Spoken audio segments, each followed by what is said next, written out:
Gaano kalakas yan, oh. Namumuti talaga yung semento.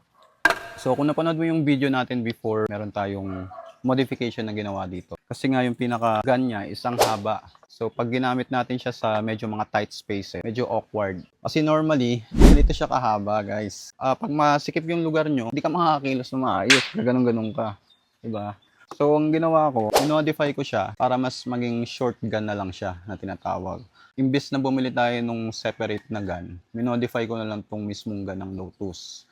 So using this quick connect. So yung link na ito, ilalagay ko na lang din sa description. Then meron din tayong ganito na tinatawag. Isang set na yan siya. Lagyan ko lang siya dito ng cable tie para intact siya tapos hindi nawawala. So nakakabit na lang siya dito mismo sa gun. Pakita ko sa inyo kung paano ito gagamitin. So same setup pa rin tayo. Naka-direct to hose. Tapos yung gun na to, ayan. Set aside muna natin yan. So ito, i-attach mo siya dyan. May guide naman to, kaya hindi kayo malilito. So yung guide, diretso pa ganyan. Tapos push mo siya. Pag na-push mo na, pihit mo ng pakaliwa. That's it. Then after nun, itong mga attachment na to, yun na yung ilalagay mo dito. So ito yung pinaka-pointed niya.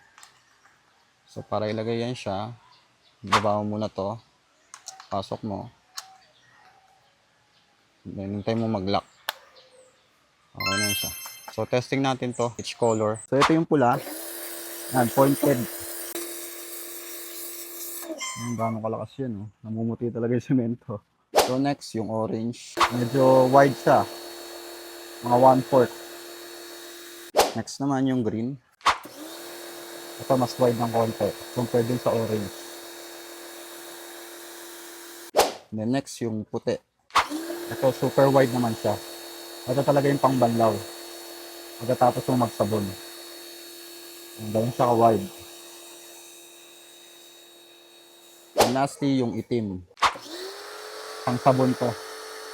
Usually itong itim, ginagamit to nung may mga bendo machine. Tapos may soap dispenser sila. And ito nga pala yung gamit ko na foam cannon. Bare Force foam cannon. Using Prestige Prime Shampoo. So pakita ko sa inyo yung output ng foam neto. So ganito magiging setup natin sa modification na ginawa natin.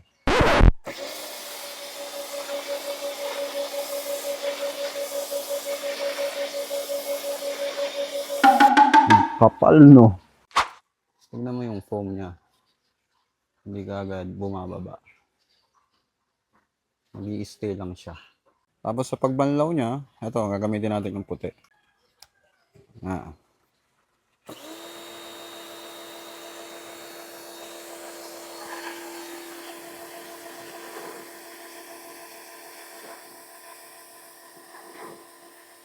So overall, okay yung mga ganitong modifications. Subok ko na rin talaga siya. Mas handy siya, mas portable, mas madali mo siya magagamit.